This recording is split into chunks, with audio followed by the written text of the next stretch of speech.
राधा माधव कुंज बिहारी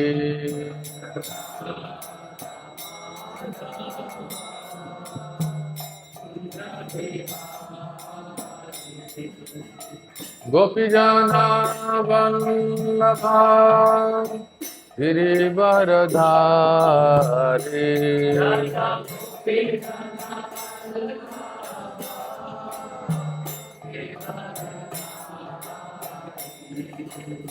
गोपी जना वल्लभा गिरिवरधारी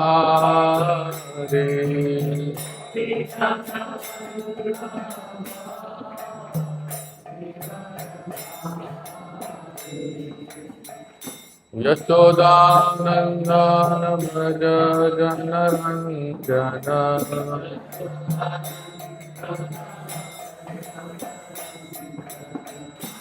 यशोदानंदन व्रज जनरंजन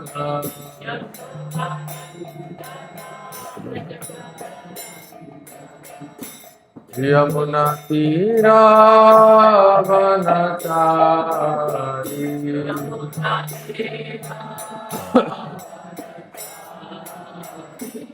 यमुना तीरा वनचारी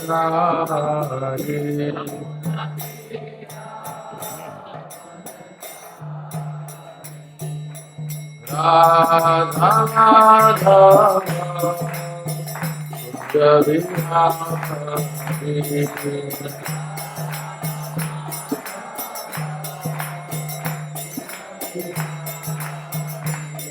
जय Radha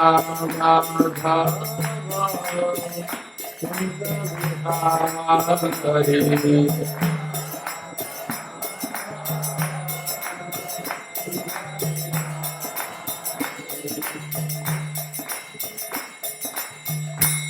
Hare Krishna Krishna Krishna Hare Hare Hare Rama Hare Rama Rama Rama Hare Hare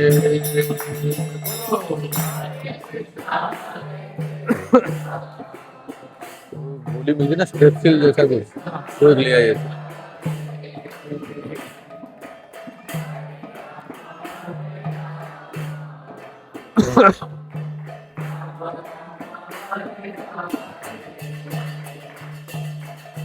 Hare Krishna Krishna Krishna Hare Hare Hare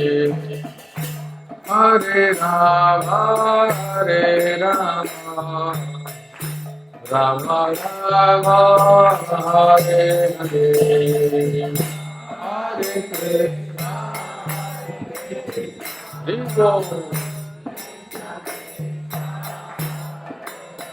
Hare Hare Rama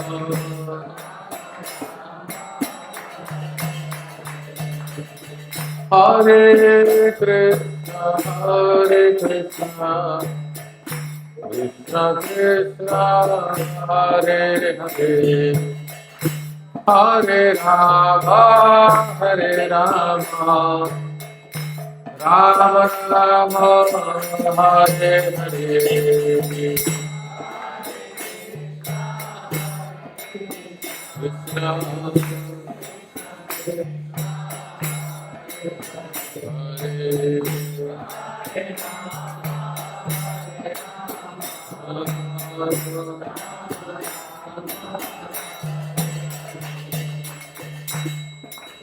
एक line माता जी बोलेंगे फिर एक लाइन प्रभु जी बोलेंगे। अभी माताओं की बारी है, बोलिए हरे कृष्णा प्रेम से हरि बोल।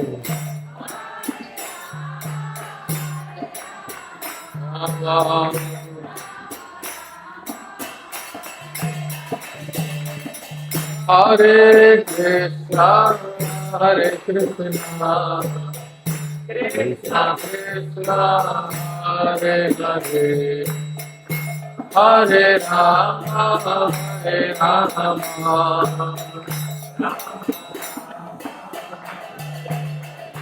प्रभु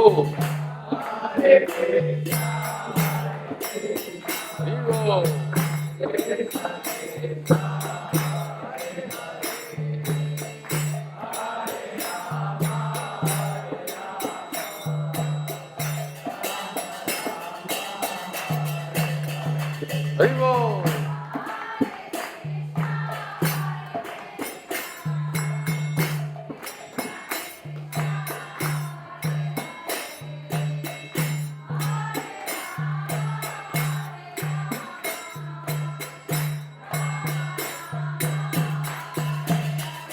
बोलिए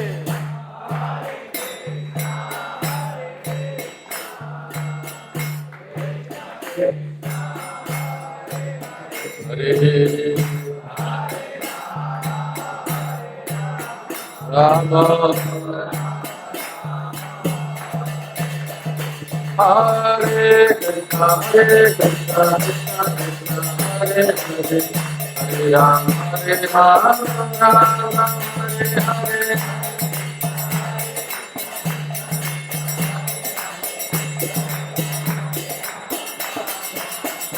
हरे राम हरे हरे। हरे राम हरे हरे।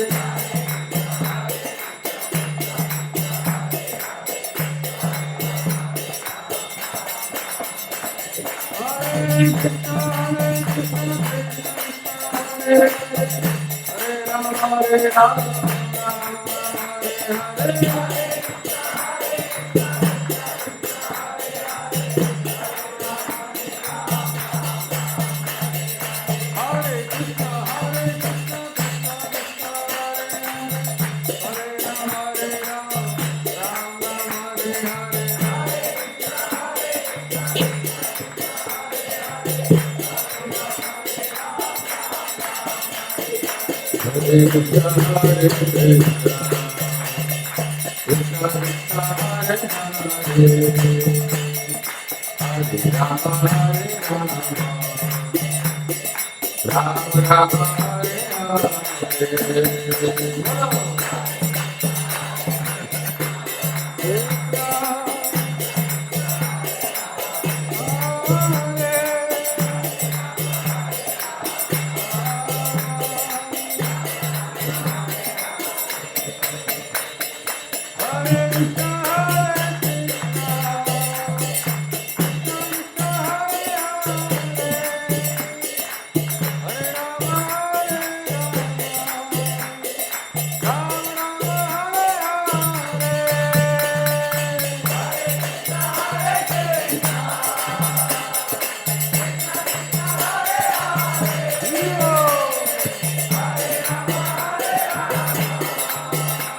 जय जय राधा रमण गिरिधारी गिरिधारी श्याम वनवारी। जय जय गिरिधारी गिरिधारी श्याम वनवारी। गिरिधारी श्याम वनवारी। जय जय राधा रमण गिरिधारी गिरिधारी श्याम वनवारी। जय हो जय राधे राधे राधे जय जय राधे श्री राधे राधे राधे जय जय श्री राधे श्री राधे राधे राधे बरसाने वाली राधे श्री राधे राधे राधे बरसाने वाली राधे राधे राधे राधे जय जय श्री राधे राधे राधे राधे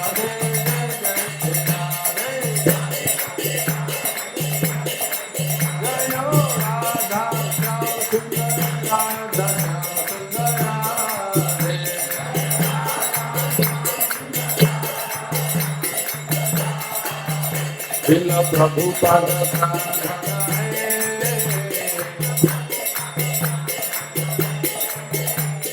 प्रभु पाद प्राण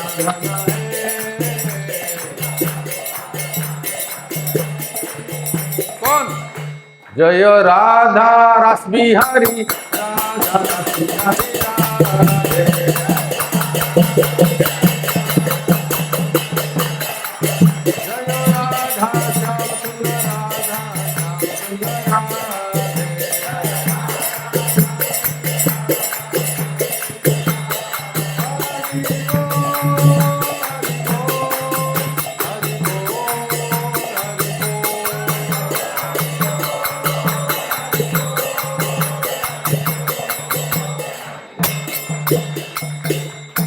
नाम संकीर्तन की वृंदावन नाम की बोल गिरिराज गोवर्धन की दाई गौर प्रेमानंद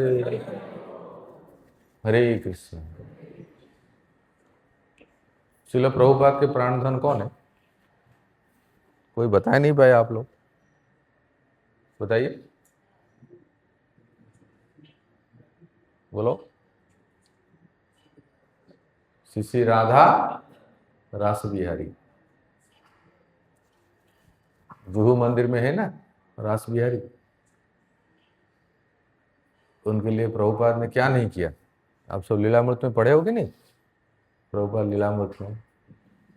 वैसे प्रभुपाद के प्राणधन तो सभी हैं, पर फिर भी राधा श्याम सुंदर को तो उन्होंने स्थापना किया 1975 में, किया कि नहीं? कहाँ किया? वृंदावन में। रास बिहारी के लिए तो जान लगा, जी जान लगा दिए। आप लोग कोई सुने ही नहीं, संघर्ष था वो एक।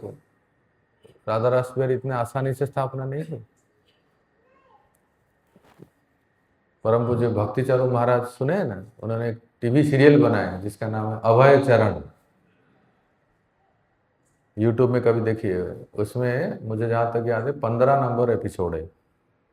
वो देखेंगे तो आपको पता चलेगा कि प्रभुपाद के प्राणधन राधा रास बिहारी क्यों है। आज जो आप देखते हो ना, मुंबई का सबसे प्रसिद्ध मंदिर इतना आसान से नहीं बना। हरे कृष्ण। तो सब लोग कृपया हाथ जोड़े और हमारे पीछे बोलिए, ओम नमो भगवते वासुदेवाय, ओम नमो भगवते वासुदेवाय, ओम नमो भगवते वासुदेवाय, ओम अज्ञाना तिमिरान्धस्य ज्ञानाञ्जना शलाकया चक्षुरुन्मिलितं येन तस्मै श्री गुरवे नमः। नमो विष्णुपादाय कृष्णप्रेष्ठाय भूतले श्रीमते भक्ति वेदांत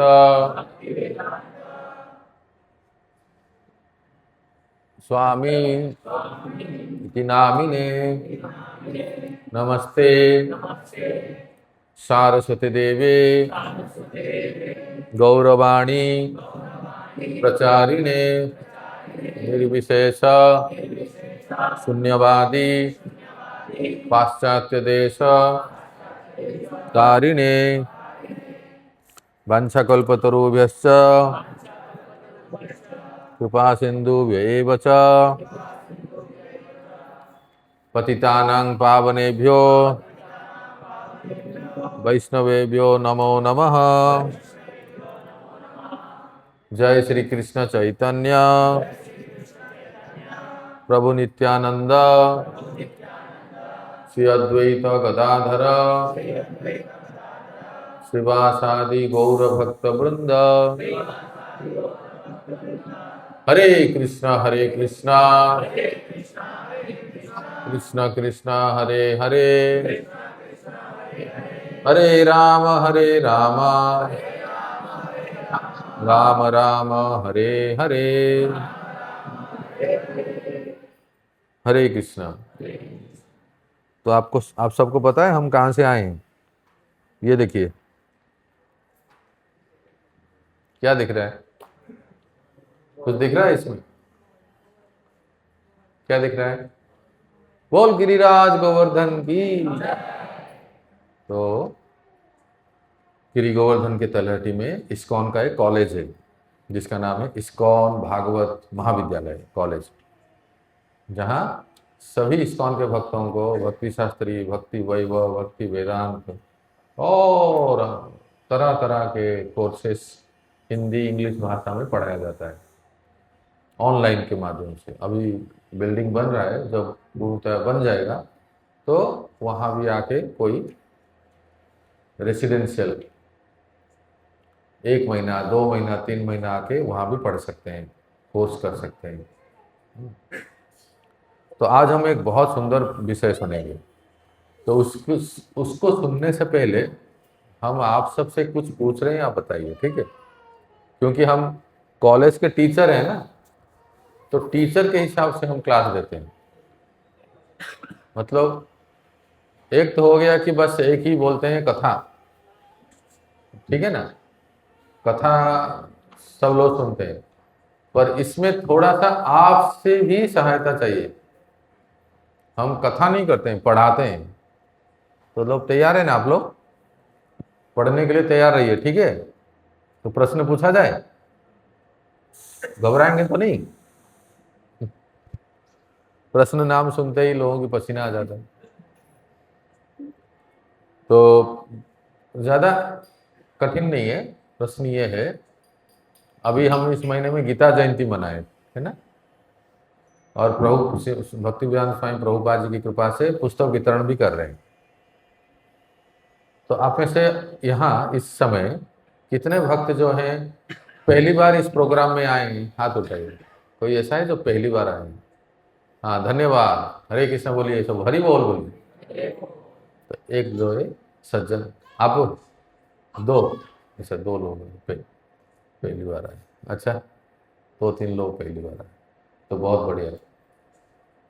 अच्छा, दूसरा प्रश्न है, आप में से कितने लोगों के पास ये वाली जो है ना, ये वाली जो भगवत गीता नहीं है?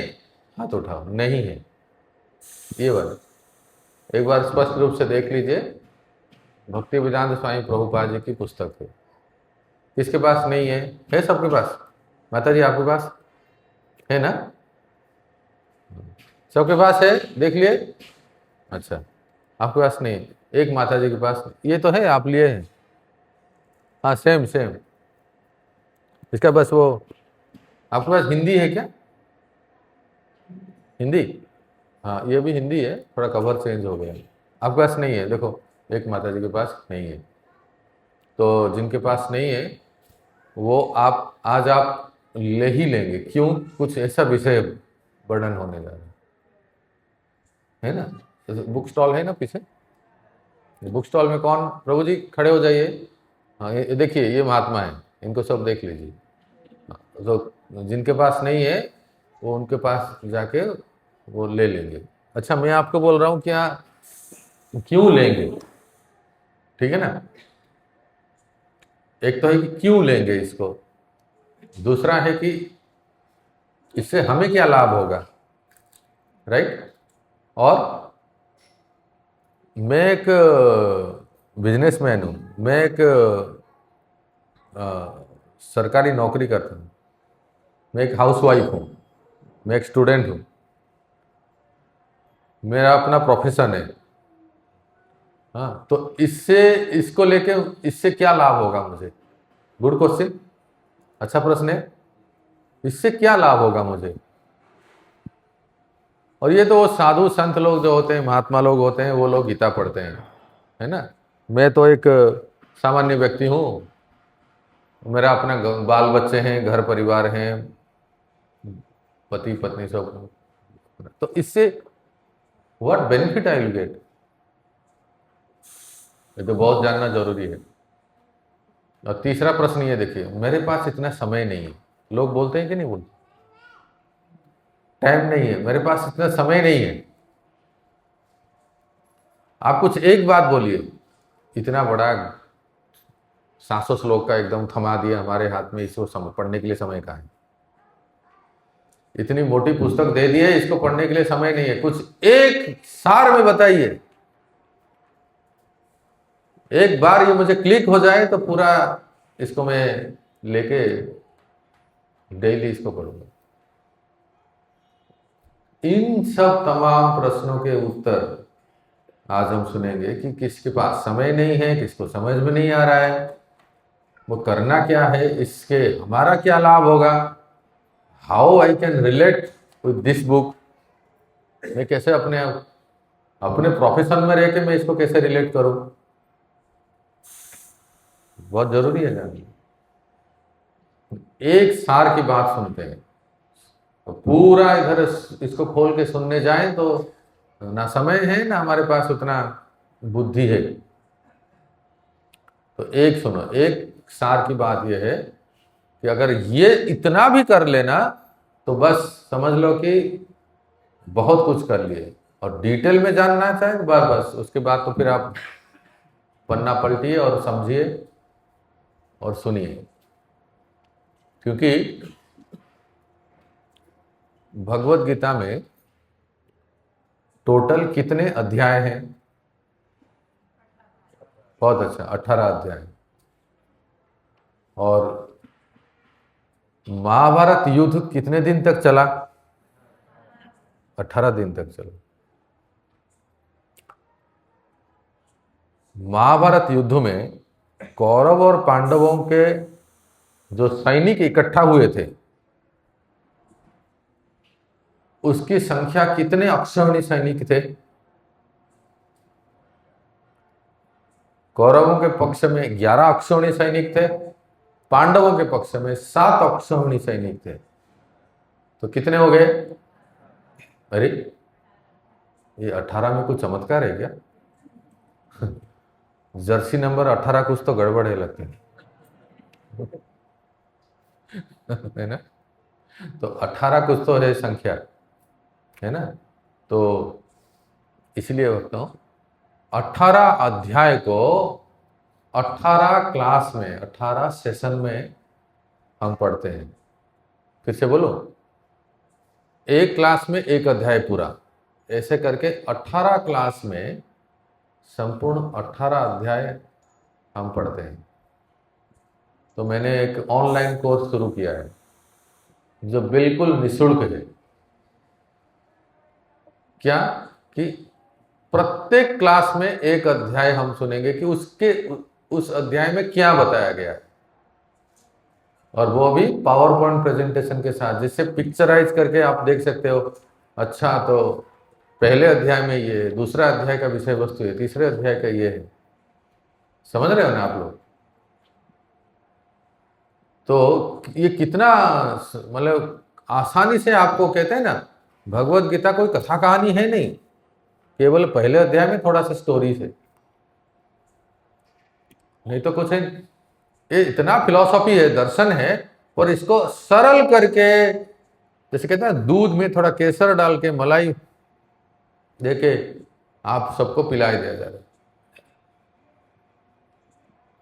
तो आप सब जितने भी लोग संपूर्ण 18 अध्याय 18 आने वाले 18 क्लास में आप सुनना चाहते हो तो क्लास के बाद मुझे मिलिए, मैं आपको एक नंबर दूंगा, उसमें आप बस क्लिक कर देंगे। एकदम फ्री है, कोई 5 पैसा लेना नहीं। हम चाहते हैं कि जन जन तक ये संदेश पहुंचे कि वास्तव में गीता में है क्या, हम इसको कैसे आसानी से समझ सकते हैं। एक सैंपल आज देख रहे हैं। आज जो मैं बता रहा हूं एक सैंपल है। आगे आपको पूरे 18 अध्याय पूरा समझ रहे हैं तो क्लास में आपको ज्वाइन कर सकते हैं। एकदम जूम जूम और यूट्यूब में लाइव है, बहुत जबरदस्त प्रेजेंटेशन के साथ। तो एक सार में क्या है सुनिए।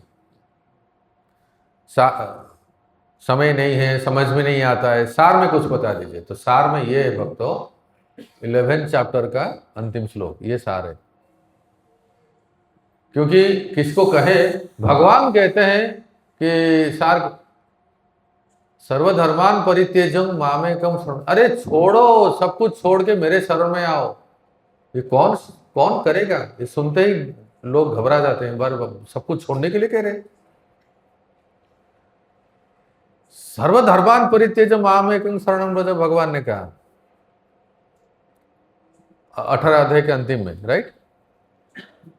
लेकिन हम उस कंडीशन में नहीं है।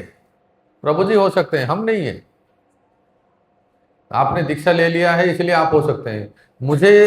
मैं नया नया हूं, मेरे लिए क्या है बताइए। हाँ, ऐसे लोगों के लिए 11.55 नोट कर लो। 11वां अध्याय का 55 नंबर श्लोक, 11.55। किसके पास गीता है निकालो सब, जिसके पास गीता है निकालो। 11:55। 11:55 में भगवान कहते हैं, बस सार की बात बता रहा हूं अर्जुन, इतना कर लोगे ना। भगवान कहते हैं माम एति पांडव, मेरे पास तुम आ जाओगे और तुम मेरे बन जाओगे, मेरे भक्त धाम में मेरे साथ रहो।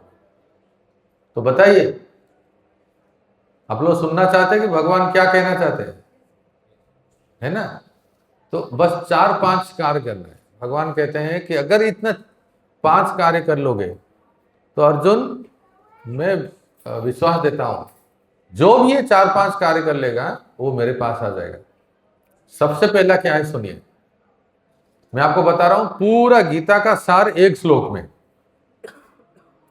ठीक है, शुरू करें।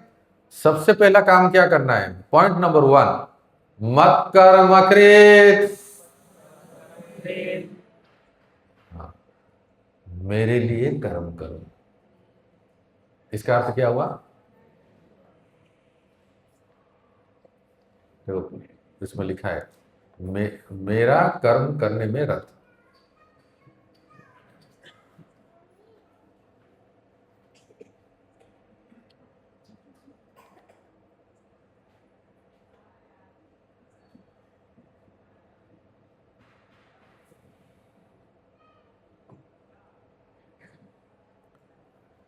पहला कहते हैं मत कर्म कुत, मेरे लिए कर्म करो, पहला हो गया। फिर दूसरा कहते हैं मत परमः,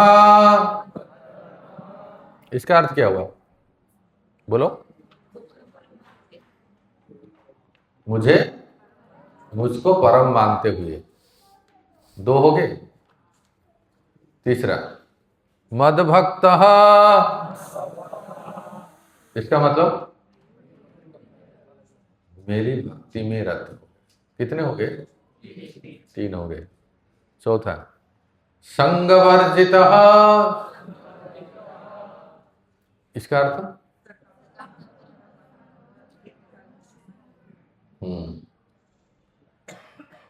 दुस्संग से बच के। संग वर्जित का अर्थ है दुस्संग से बच के। कितने हो गए, हाँ 4 हो गए ना। तो 5वां निर्वैर सर्वभूतेषु, इसका अर्थ क्या हुआ, किसी के प्रति भी या समस्त, किसी से भी शत्रुता रहित, किसी के प्रति भी द्वेष नहीं, किसी प्राणी के प्रति द्वेष नहीं। 5 हो गए, याद रहा ना? फिर से शुरू करते हैं। पहला क्या है? मत कर्म। इसका अर्थ क्या हुआ? मेरे लिए कर्म करो। दूसरा क्या है? मत परम, मुझे परम मान के। 2 हो गए। तीसरा क्या है? मद भक्त, माने मेरा भक्त बन के। चौथा संग वर्जित, दुस्संग से दूर रह के, दुस्संग से बच के। चौथा हो गया। और 5वां निर्वैर, अर्थात किसी के प्रति द्वेष रहित। बस 5 करें तो भगवान क्या कहते हैं? यह स मामेति पांडव। बोलिए, यह स मामेति। इसका अर्थ क्या हुआ? हाँ हाँ, हे अर्जुन, निश्चय ही तुम मुझे प्राप्त करोगे। ये कहते हैं ना, मैं नहीं कह रहा हूं, भगवान कह रहे हैं। तो कितना सरल है ना? तो हमें क्या करना है? 1 2 का 4 5 5 कार्य करना है। तो शुरू करते हैं। पहला मैंने कहा ना, बस ये 5 कर लेते हैं। हरि बोल। भगवत गीता फिनिश। एक श्लोक में पूरा भगवत गीता। सबसे पहला कहते हैं कि मत कर्म कृत, तुम मेरे लिए कर्म करो। अब जरा सोचिए, हम सब कर्म करते हैं कि नहीं करते? बताओ कि कौन कौन से कर्म करते हैं? एक आध कर्म बताओ। जैसे जो आप लोग करते हो, बताओ। बिजनेस करते हैं। हाँ, माता जी कह रहे हैं बिजनेस करते हैं। और क्या करते हैं? जॉब करते हैं। राइट, जॉब करते हैं। तो और क्या करते हैं? घर के काम करते हैं। गृहिणी माताएं घर के काम करते हैं। और क्रिकेट खेलते हैं, स्पोर्ट्स, टीवी सिनेमा आदि देखते हैं, या घूमते फिरते हैं, है ना? और क्या करते हैं? पूजा करते हैं। हाँ, और कुछ ना कुछ कर्म करते हैं, काम धंधे में लगे रहते हैं। भगवान कह रहे हैं कि वो तुम मेरे लिए करो। अब कैसे होगा? मैं अपने ऑफिस में जॉब करूंगा। हरि बोल। सुनिए, ध्यान से सुनिए। मैं ऑफिस में जॉब करूंगा, मैं अपनी दुकान में बिजनेस करूंगा, मैं चार्टर्ड अकाउंटेंट हूँ, अपना प्रोफेशन में काम करूंगा, मैं स्पोर्ट्स मैन हूँ, मैं अपना खेल करूंगा, खिलाड़ी से खेल कूद में भाग लेता हूँ, मैं कोई एक्टर हूँ तो मैं अभिनय करूंगा। अब भगवान ने तो यहाँ कह दिया कि तुम मेरे लिए करो, ये कैसे होगा? अर्जुन क्या कर रहे थे, बताओ? अर्जुन क्या कर रहे थे? क्रिकेट खेल रहे थे। कौन बोल रहा है? अर्जुन क्या कर रहे थे? युद्ध कर रहे थे। तो अब आप ये बताओ, अर्जुन युद्ध कर रहे थे और भगवान कह रहे हैं तुम मेरे लिए कर्म करो, वो युद्ध कैसे उनके लिए हो जाएगा?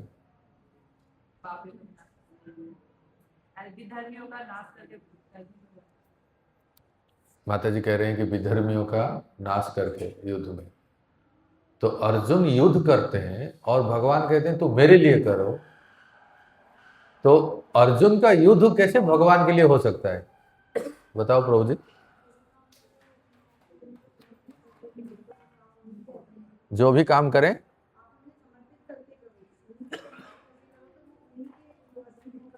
अच्छा, बहुत अच्छी बात बताया माता जी ने।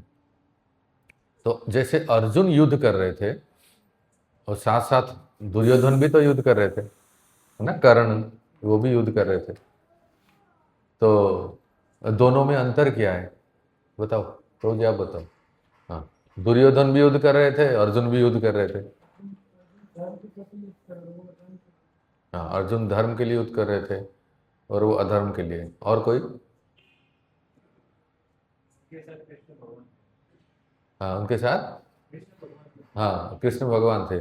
तो अर्जुन कृष्ण के लिए कर रहे थे, है ना? अर्जुन युद्ध किस लिए कर रहे थे? श्री कृष्ण के लिए कर रहे थे। क्योंकि गीता में आप पढ़ते हो, श्री कृष्ण ने कहा कि यथेच्छसि तथा करो। अर्जुन, मैंने तुम्हें संपूर्ण गीता सुना दी, अब तुम्हें जो जो उचित लगे वो करो। तो अर्जुन ने क्या कहा, करिष्ये वचनम तव, आप जो कहेंगे मैं करूंगा। अर्जुन कितने शरणागत थे बताओ।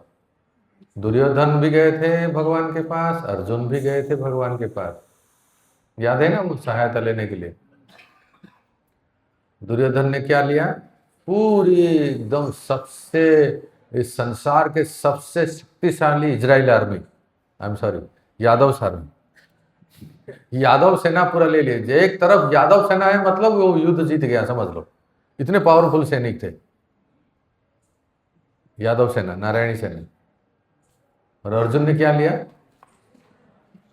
केवल कृष्ण, वो भी कोई अस्त्र नहीं।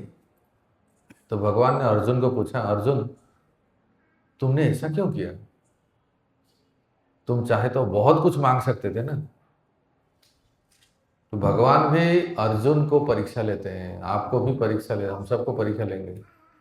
भगवान क्या कहते हैं अर्जुन को जानते हैं, हार होगी निश्चित तेरी, सुन लो अर्जुन, हार होगी निश्चित तेरी, हरदम रहेगा उदास, हार होगी निश्चित तेरी, हरदम रहेगा उदास, माखन ले गया दुर्योधन, छाछ बची तेरे पास। जब तुम आए ही थे तो पूरा का पूरा आर्मी, नेवी और एयरफोर्स सब मांग लेते ना, तुमने वो तो मांगा नहीं, तुमने मुझे मांगा। मैं युद्ध में क्या करूंगा, मैं तो अस्त्र नहीं उठाऊंगा। तुम क्या सोच रहे, युद्ध में बांसुरी बजाना है, हैं? युद्ध में तो बांसुरी तो नहीं बजानी, अस्त्र भी नहीं उठाऊंगा। तो यादवों का क्रीम क्या है बताओ, क्रीम, यादव सेना, दुर्योधन ने तो ले लिया, तो क्रीम ले गया तो क्या बचा, और मराठी में ताक कहते हैं, आप लोग क्या कहते हो, ताक, गुजराती में क्या कहते हैं, छाछ कहते हैं, हिंदी में छाछ कहते हैं। तो क्रीम तो ले गया दुर्योधन, और छाछ बची तेरे पास, है ना।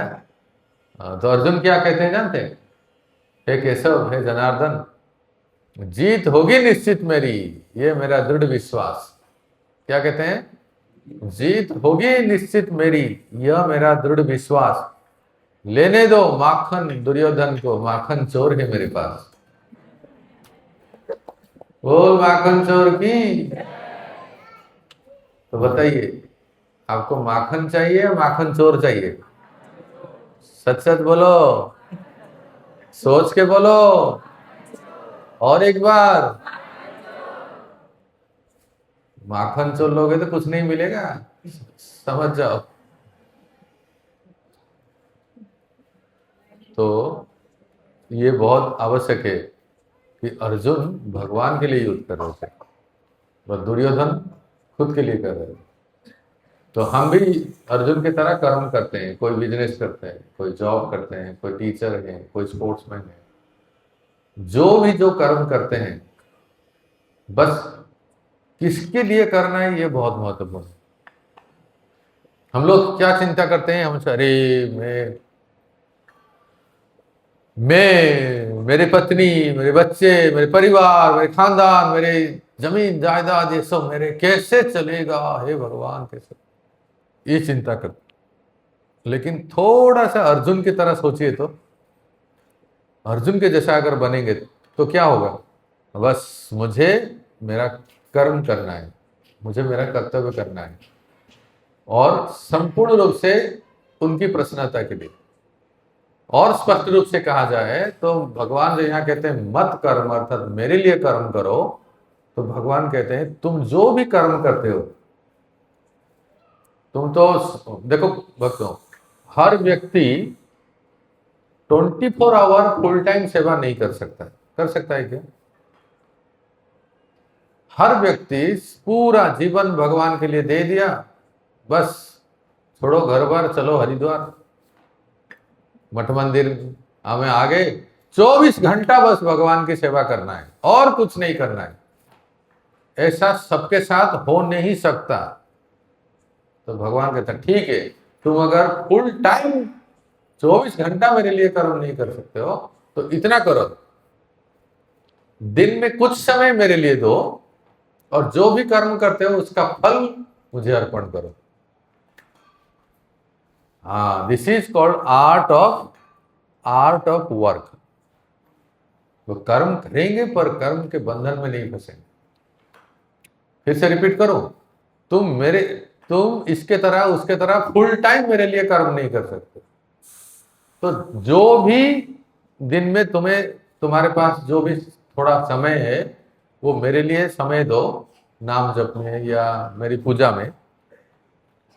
पर जो भी कर्म करते हो, सबको जो कर्म का फल मिलता है ना, कोई बिजनेस व्यापार करते हैं, कोई जॉब करते हैं, कोई खिलाड़ी कुछ करते हैं, उसके फल को भगवान को कुछ अर्पण करें, है ना।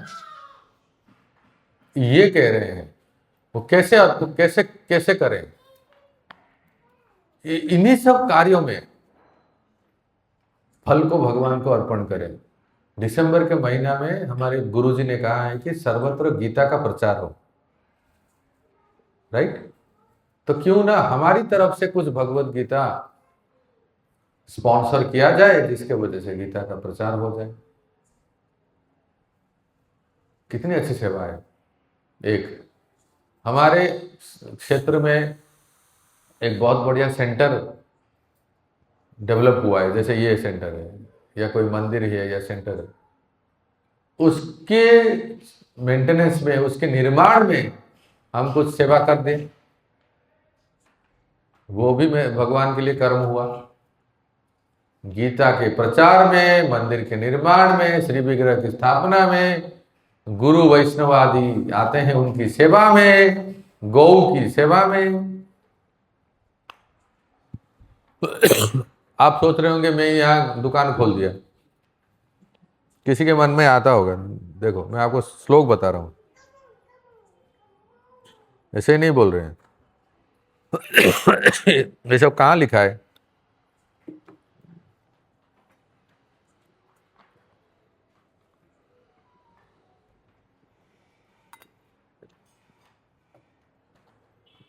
मैं जो अभी बोला ना, ये सब कहाँ लिखा है? नोट कीजिए, श्रीमद् भागवतम 11:38-39, 11वां स्कंद, 11वां अध्याय, 38-39 नंबर श्लोक, इसमें लिखा है। ये मत सोचिए कि हम यहाँ अपना बिजनेस बढ़ाने के लिए आए हैं।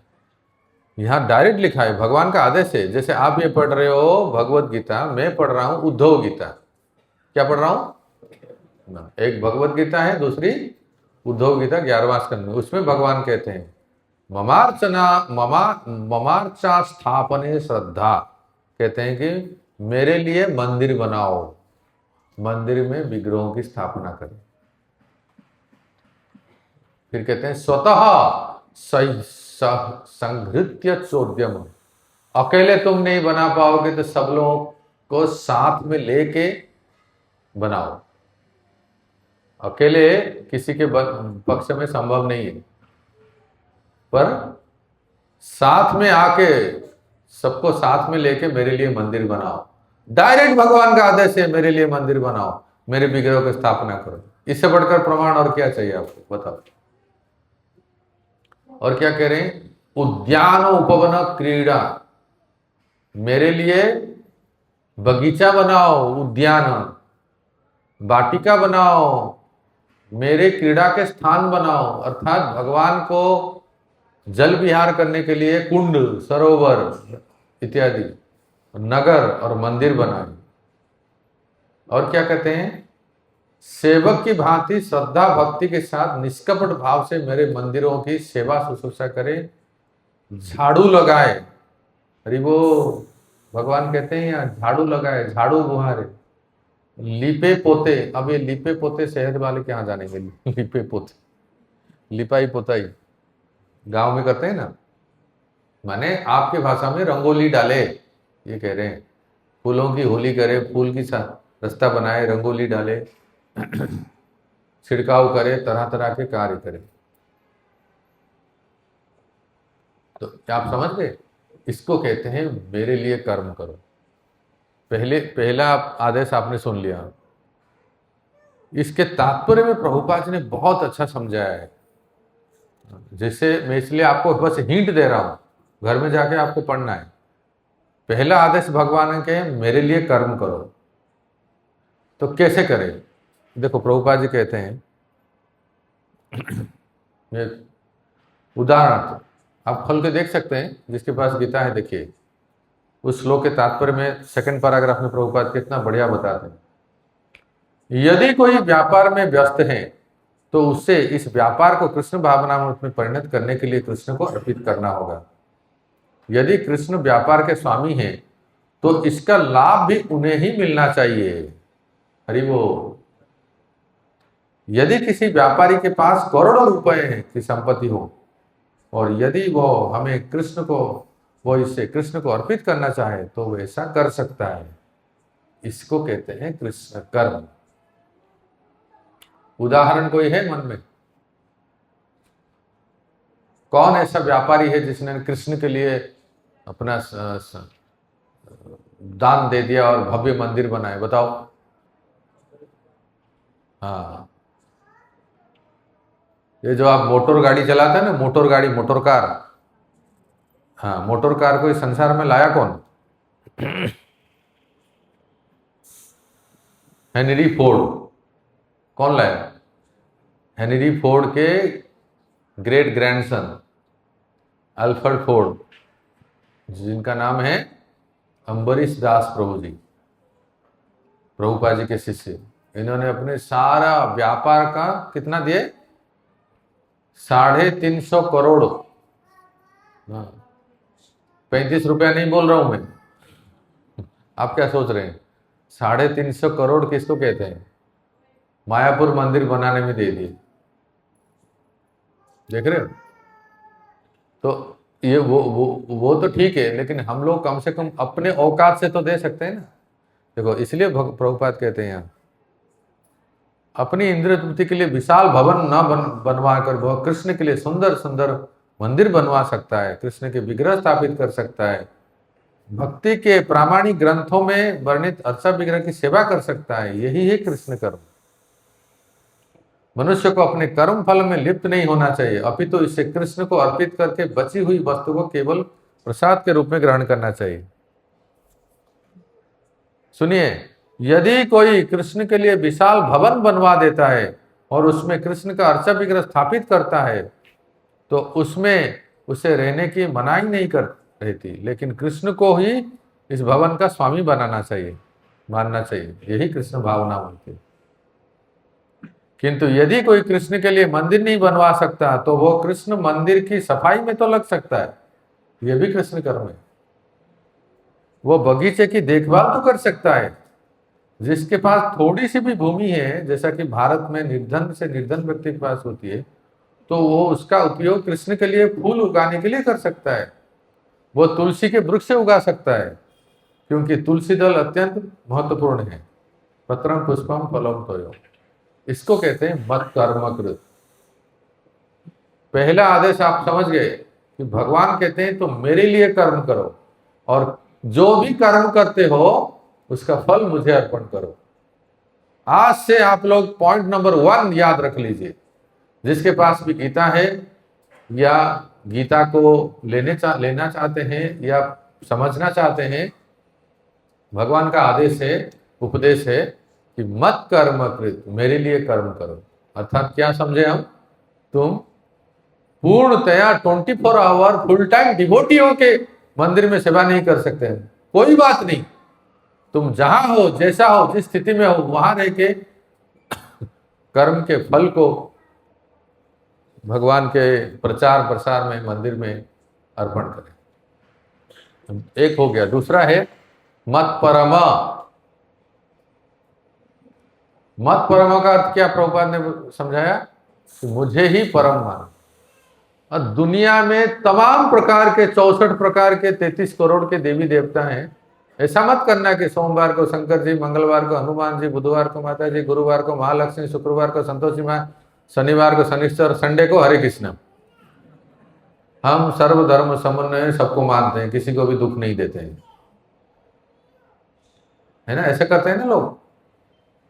नहीं नहीं, अगर वहां नहीं चढ़ाएंगे तो क्या कर देंगे। विश्वास करो, भगवान कहते हैं मत परमो, मुझे ही परम मानो। आखिर ऐसा भगवान क्यों कहते हैं? क्योंकि विश्व रूप में उन्होंने क्या दिखाया, माता जी क्या दिखाया बताओ, विश्व रूप में क्या दिखाया अर्जुन को? हाँ, उन्हीं में ही सब कुछ है। हाँ? सभी देवी देवता सकल चराचर 84 भुवन प्राणी और 14 भुवन सब उनमें ही है। यदि कोई सांवरिया सेठ को यदि कोई श्री कृष्ण को केवल शरणागत हो जाते हैं तो बाकी सब उनके ऊपर कृपा करते हैं, आशीर्वाद देते हैं। आपके इस गुजरात में कितने महान भक्त हो गए एक एक करके। वास्तव में अगर कोई महादेव के भक्त हैं, जानते हैं उनका गति क्या होता है? वो भगवान श्री हरि विष्णु के शरण में जाते हैं। फॉर एग्जाम्पल नरसिंह मेहता, हमें राइट है कि नहीं? जानते हैं ना आप लोग, भगवान शिव के ही भक्त थे ना वो, राइट। और क्या है देखिए, भगवान श्री हरि के अनन्य भक्त हुए। तो इसलिए श्री हरि के चरण में हम अगर समर्पण करते हैं तो बाकी समस्त जो है सब कुछ संतुष्ट हो जाते हैं। तो दो हो गए, क्या क्या दो हो गए बताओ? अरे देख के बताओ। मत कर्म हो गया, मत परम हो गया, अभी क्या बचा? मद भक्त। तो मद भक्त के लिए क्या करना है? भगवान कहते हैं मेरा भक्त बनो। कैसे भक्त बने? शुरुआत होती है जीवा से, है ना, जीवा से। किसी भी स्थिति में भगवान का नाम लेना नहीं छोड़ना चाहिए। अरे तुमने काम ना छोड़ा, क्रोध ना छोड़ा, नाम जपन तो छोड़ दिया। एक महाराज कहते हैं तू काम नहीं छोड़ पाया, क्रोध नहीं छोड़ पाया, ईर्षा नहीं छोड़ा, नाम जप तुमने छोड़ दिया। मद भक्त, मेरा भक्त बनो का अर्थ है कि शुरुआत करो नाम लेके, भगवान का नाम लेके। कैसे लोगे? कृष्णा कृष्णा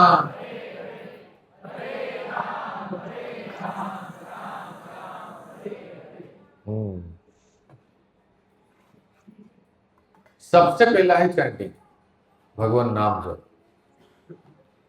आप देखिए आजकल सोशल मीडिया में आप सब लोग देखते हो, इंस्टाग्राम, यूट्यूब, फेसबुक, जो भी कोई प्रामाणिक संत है, चाहे वो ब्रज के कोई भी महाराज हो, तो आजकल सब बड़े बड़े सेलिब्रिटी लोग जाके दीक्षा लेते हैं उनको, बहुत बड़ी बात है। लेकिन कितनी बड़ी चमत्कार है देखो, सबको क्या कहते हैं, वो क्या करने के लिए कहते हैं? नाम जप। हरे कृष्णा कृष्णा कृष्णा हरे हरे। तो तीसरा आदेश है भगवान का, मद भक्तो, कि मेरा भक्त बनो। प्रत्येक दिन भक्तों हमारे दैनंदिन ऐसी होनी चाहिए कि सुबह से लेकर शाम तक सोने से पहले 1 घंटा, आधा घंटा, 1 घंटा, 2 घंटा, जितना भी समय मिलता है भगवान का नाम संख्या पूर्वक जप करना चाहिए। आजकल प्रत्येक इस्कॉन मंदिर में या इवन वृंदावन में छोटे छोटे काउंटर मिलते हैं, देखा होगा आपने, काउंटर उंगली में लगा देते हैं। कोई अगर माला पे नहीं कर पाता है, विशेष करके जो लोग काम में और प्रोफेशन में रहते हैं, है ना, जॉब पे रहते हैं, बिजनेस में रहते हैं, उसको लोग देखे होंगे आप, इसे उंगली में डाल देते हैं और मंत्र बोलते जाते हैं, इसे बटन दबाते रहते हैं, राइट। तो संख्या, प्रत्येक व्यक्ति को संख्या, कुछ से संख्या निर्धारित कर कि मुझे 108 अर्थात एक माला, राइट, 108 बार करें तो एक माला, फिर 2 माला, 4 माला, ऐसे प्रत्येक व्यक्ति को करना चाहिए। याद रखिए पुराणों में लिखा गया, आपको एकदम ठोस बात बता रहा हूं, अगर कोई मनुष्य इस जीवन में पूर्णतया उसका पूरा एग्जिस्टेंस जो है अंतर बाह्य शुद्ध होकर भगवान के धाम जाने के लिए योग्य होना चाहता है, तो उसको प्रत्येक दिन 25,000 नाम लेना चाहिए। किसने सुना नहीं शायद? कितना बोला मैंने? 25,000। जब मैंने ये पुराणों में पढ़ा और संतों से सुना, तब मुझे क्लिक हुआ कि ओ माय गॉड, भक्ति वेदांत स्वामी प्रभुपाद कितना साइंटिफिक थे, कितना प्रैक्टिकल थे।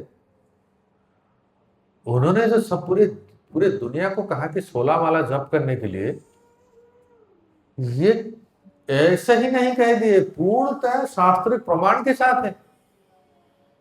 शास्त्र कहता है कि प्रत्येक मनुष्य को हर दिन 25,000 नाम लेना चाहिए, जिससे उसका एग्जिस्टेंस पूर्णतः शुद्ध हो जाए। और भक्ति वेदांत स्वामी प्रभुपाद ने हमें जो दिया है, उसको आप कैलकुलेट करो कितना होता है। करो भाई, करो। हाँ बोलो, कितना होता है? 27,648, 48। 27,648। बजाओ ताली। आप समझ रहे हैं? जो लोग 16 माला करते हैं, वो लोग 25,000 नाम लेते हैं कि नहीं? बताओ, लेते हैं कि नहीं? हाँ बताओ। तो प्रभुपाद जी कितने प्रैक्टिकल थे, एकदम बिल्कुल वो सटीक संख्या में दिए थे। कम से कम तो इतना, अधिक से अधिक तो करे, अच्छा है, राइट। परंतु जितना नाम लेंगे ना, हमारा काउंटिंग बढ़ जाता है। कैसे? एक तो हो गया केवल आप जो माला पे जप करते हो, उसके अलावा जो गीता में पढ़ते हैं तो उसमें भगवान का नाम आता है कि नहीं? भागवत पढ़ते तो भगवान का नाम आता है कि नहीं? कुछ गीत गाते हो, पता नहीं आप लोग गाते हो कि नहीं, खूब गाते होंगे। कुछ गीत गाते हो, कुछ भजन गाते हो, कुछ रसोई करते समय, काम करते समय अगर आपने गुनगुनाए अच्युतम केशवम कृष्ण दामोदरम राम नारायणम जानकी वल्लभ, तो ऐसा आपने अगर गीत गाया तो उसमें भगवान का नाम आया कि नहीं? तो बताओ, हमारा काउंटिंग बढ़ता है ना? हाँ, देखा। इसीलिए हमारी काउंटिंग को बढ़ानी है। गीत गा के, भजन गा के, गीता पाठ करके, भागवत पाठ करके और नाम जप करके, तो हमारा काउंटिंग बढ़ते जाएगा, है ना। तो ये हो गया मद भक्त। 3 हो गए, मत कर्म कृत, मत परम, मद भक्त। फिर चौथा कहते हैं संग वर्जित। चौथा कहते हैं ना, श्लोक में भगवान कहते हैं संग वर्जित। संग वर्जित का अर्थ क्या है बताओ?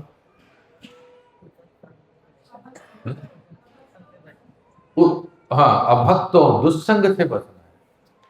जानते हैं क्या होता है? अगर हम भक्तों के संग में आते हैं तो अच्छी बात है, लेकिन यहां से जैसे गए और चालू हो गया हमारा दम मारो दम, और दूसरे संग में अगर गए तो फिर तो कोई काम नहीं। संग बहुत जरूरी है। ये कहावत है हिंदी में, गंगा गए तो गंगा दास, यमुना गए तो यमुना दास। जहां जाते हैं उनकी चोला पहन लेते हैं। संडे आए तो अरे आपको तो मैं उधर देखा था। नहीं नहीं, मैं नहीं था, दूसरा कोई था। यहाँ आ गए तो मार दिए तिलक, हरे कृष्णा हो गए।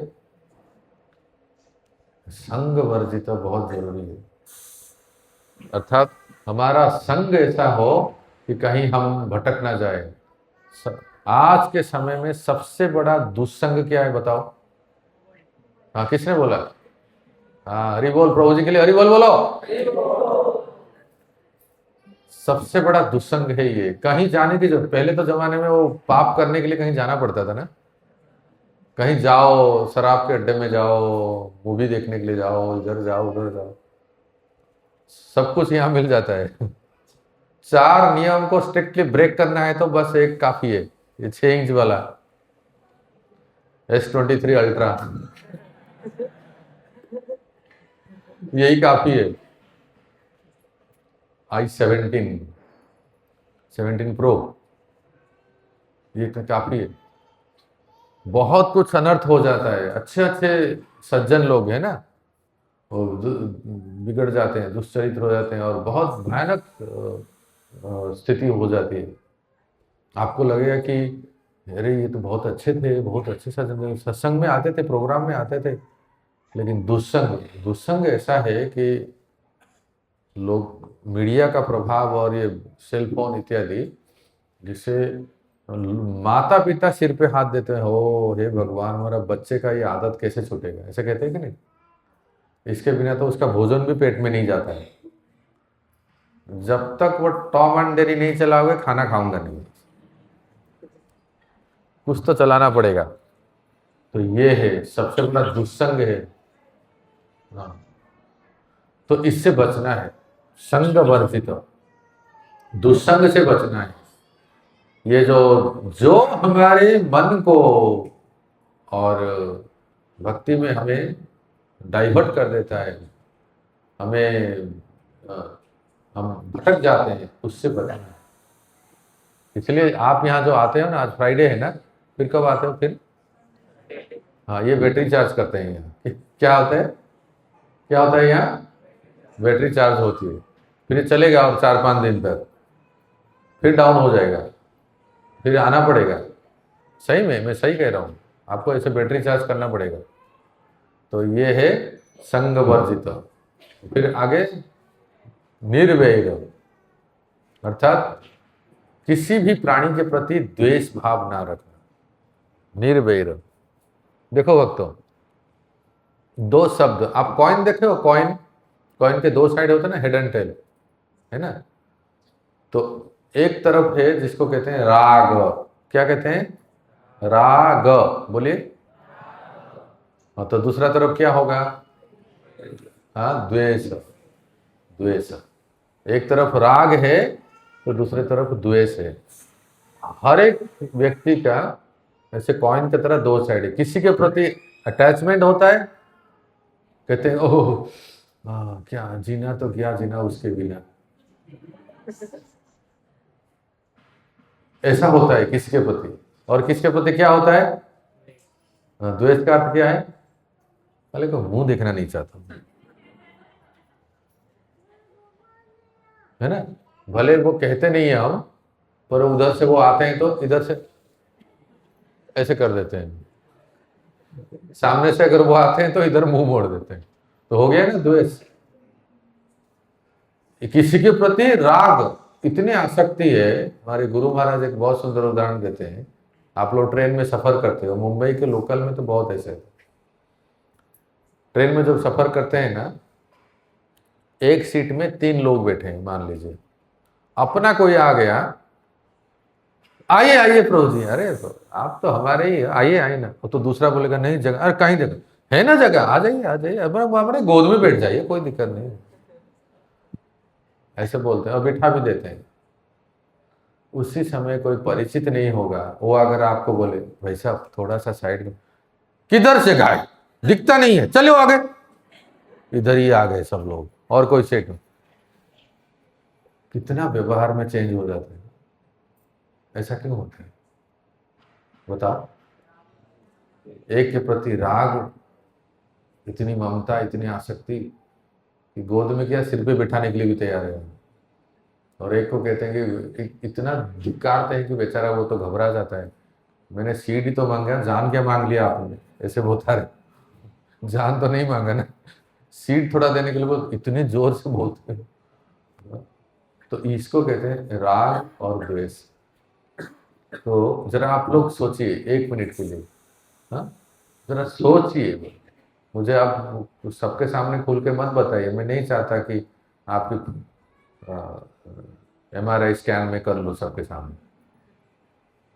तो जरा सोचिए, क्या इस संसार में ऐसा कोई व्यक्ति, 1, 2, 3, 4, 5, 10 कितना भी है, जिसको मैं देखना पसंद नहीं करता हूं? सोचिए, मैं 10 गिन रहा हूं, तब तक आप सोचिए, फिर से प्रश्न सुनिए। इस संसार में कोई ऐसा व्यक्ति है जिसको नाम सुनना, जिसको देखना भी मैं पसंद नहीं करता हूं? वो व्यक्ति मेरे लिए एकदम नालायक है, द्वेष है, उसके प्रति द्वेष है। सोचिए कौन है वो? 1, 2, 3, 4, 5 6 7 8 9 10 10 सेकंड दे दिया आपको मैं। और आपको मैं कहा कि कोई ऐसा व्यक्ति सोचिए जिसका चेहरा, जिसका परछाई भी आप पसंद नहीं करते। आप ये मत सोचिए कि मैं अभी आपको पूछने जा रहा हूँ, मैं जानता हूँ आप नहीं बताओगे, मुझे भी पता है, मुझे ये भी पता है कि आपके मन में कौन है, ये भी मुझे पता है। अब दूसरा क्वेश्चन सुनिए कि ऐसा व्यक्ति जो कि मेरे लिए प्राण के समान है इस संसार में, इसमें भगवान को मत लाइए, संसार में ही बात चल रही है। मुझे सब पता है आप लोग सब एक से बढ़कर एक मीराबाई यहाँ बैठे हो। भगवान को छोड़ के तो आपके हृदय में कोई है ही नहीं। हाँ, वो सब बाजू में रखिए, मैं जो कह रहा हूँ थोड़ा प्रैक्टिकल सुनो।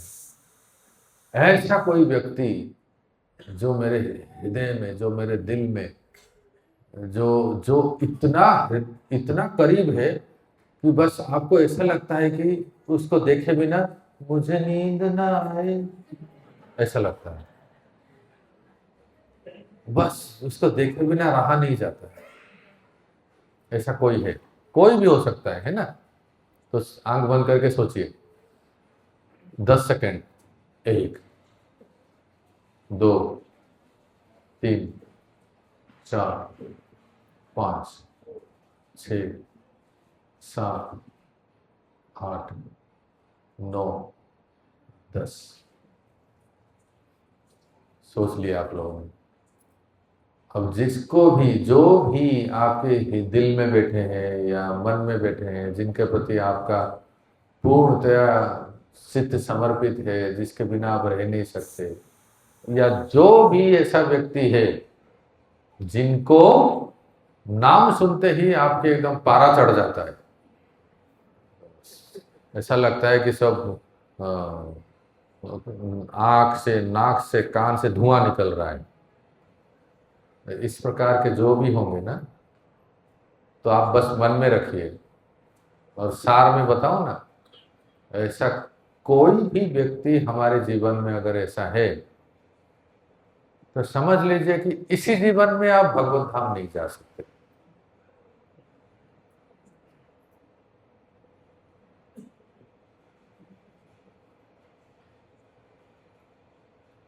इसी को कहते हैं लास्ट पॉइंट जो भगवान के निर्वैरम। अगर कोई है ऐसा व्यक्ति जिसको सुनते ही, जिसका नाम सुनते ही, जिसको देखते ही आपको सहन नहीं होता है, आपका हृदय जलने लगता है, चाहे वो व्यक्ति ने आपके साथ कितना भी किया, लेकिन हमारा उनके प्रति रवैया क्या है? क्योंकि हम भक्ति मार्ग में आ गए हैं, भगवान के शरणागत हो गए, भक्त हो गए, और अभी भी अगर हमारा उनके प्रति उसी प्रकार का द्वेष है, ईर्ष्या है, तो इतना गारंटी लिख के रखिए कि इसी जीवन में हम भगवान के पास कभी नहीं जा सकते, क्योंकि वहां कोई वैर है नहीं, निर्वैर है। तो करना क्या है? करना ये है भक्तों, मैं नहीं कह रहा हूं इस संसार में प्रत्येक व्यक्ति हमें बहुत प्रिय होंगे, पर कुछ लोगों के साथ हमारा इतना, तो चाहे वो अपने गुरु भाई हो या गुरु बहन हो या कोई भी हो, ऑफिस के बॉस हो, स्टाफ हो, कॉलिग्स हो, पति हो, पत्नी हो, बच्चे हो, सास ससुर हो, ननंद हो, कभी सास भी कभी बहू थी, कभी बहू भी कभी सास, जो भी थी, जो भी व्यक्ति हो, कम से कम उसके साथ एक सामान्य वर्किंग रिलेशन होना चाहिए। हृदय में किसी के प्रति भी इतना भी होना नहीं कि द्वेष हो जाए कि आप सहन ही नहीं कर सकते। इस प्रकार की भावना है तो आज कान खोल के सुन लीजिए, आज होमवर्क आपको मिल गया कि इसको तुरंत त्याग देना चाहिए। नहीं तो भक्तों, दुख की बात यह है कि इस आवागमन से हम उठ नहीं सकते, ये सबसे बड़ा शत्रु है। नहीं तो भगवान बताओ क्यों बोलते हैं इस श्लोक में निर्वैर, किसी के प्रति भी द्वेष शत्रु भावना। मैं नहीं कह रहा हूं सब लोग एकदम मित्र हो जाए, सब करीब हो जाए, लेकिन ऐसा सबके साथ एक सामान्य संबंध भी होना चाहिए, कम से कम। जैसे हम कहते हैं हाय हेलो, हरे कृष्णा, नमस्ते, जय श्री राम, जो भी बोलते हैं इतना तो करें, दिल की बात ना करें। कुछ होते हैं संसार में, सब ऐसे ही होते हैं। और कोई ऐसा भी ना हो कि बस भगवान भजन भक्ति और बाकी सब एक तरफ, और उसके लिए पूरा जी जान लगा दे कि वही हमारे मन में बैठा हुआ है। अरे कितने संसार में आए और गए, कितने दिन का संबंध है कि हम किसको इतना मान बैठते हैं, इतना मान बैठते हैं, इतना सिर पे चढ़ा के रखते हैं, इतना दिल में रखते हैं कि जहां राधा श्याम सुंदर होना चाहिए जिस दिल में, और ऐसे लोगों को बैठते हैं। और इसको प्रमोट कौन करते हैं? ये जितने सब आजकल के टीवी सिनेमा मीडिया वाले सोचते हैं कि यही बस एक सुख है। बेकार है, तो पर्दे पे ही दिखता है। जहां से उनका दी एंड शुरू होता है ना, असली जीवन वहीं से शुरू होती है। वो दिखाते नहीं ना, दिखाते हैं क्या? और इस प्रकार से दोनों सैयारा मैयारा क्या कहते हैं, वो आके मिले ऐसे।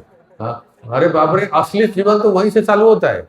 उसके बाद देखो कैसे होता है, कोर्ट कचहरी तक जाती है बात, तो इधर ये सब बकवास है, मतलब कहने की बात है।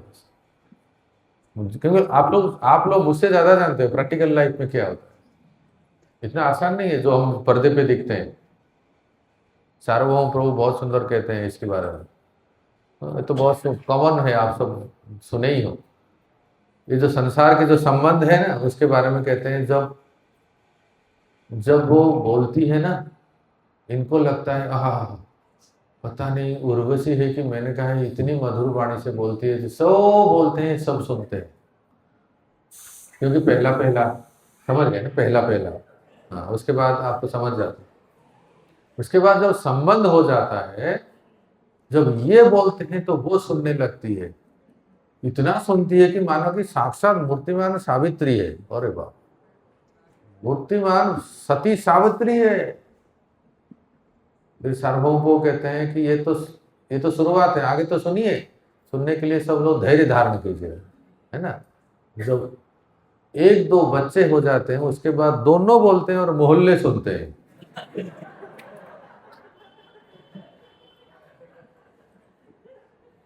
और फिर तो आगे तो मैं क्या बताऊं, कहाँ तक बात जाती है, और क्या कोर्ट कचहरी तक बात जाती है, और भी बहुत कुछ हो जाता है। नीला रंग का डब्बा देख के डर लगता है, ऐसा ही होता है ना। हे भगवान, नीले रंग का डब्बा देख के ही सब लोग डर जाते हैं। जो जो कांड होते हैं संसार में, दिखता भी नहीं, एक पीस भी नहीं दिखता है। वो हो ऐसे ऐसी स्थिति, इतना घोर कलयुग आ जाता है। सब आप समझ रहे हो मैं क्या बोल रहा हूं। तो भक्तों, वास्तव में ना किसी के प्रति अति आसक्ति, ना किसी के प्रति द्वेष। इसलिए भगवान कहते हैं निर्वैर, सबको हमारा भगवत संबंध के अनुसार एक जैसा व्यवहार करें, है ना। तो 5 चीजें भगवान ने बोल दी, गीता का सार है। रिपीट, पहला क्या है? बोलिए। मत कर्म कुत, मेरे लिए कर्म करो। इसका अर्थ क्या हुआ? कर्म के फल को भगवान को अर्पण करो, है ना। भगवान की सेवा में, मंदिर बनाने में, प्रचार में, गीता प्रचार में। दूसरा क्या हुआ? मत परमो का अर्थ क्या है? मुझे ही परम भगवान मान के पूजा करो। तीसरा मद भक्त, मद भक्त का अर्थ क्या है? क्या है? भक्त बनो। कैसे बनो? नाम जप करके, हरे कृष्णा हरे कृष्णा।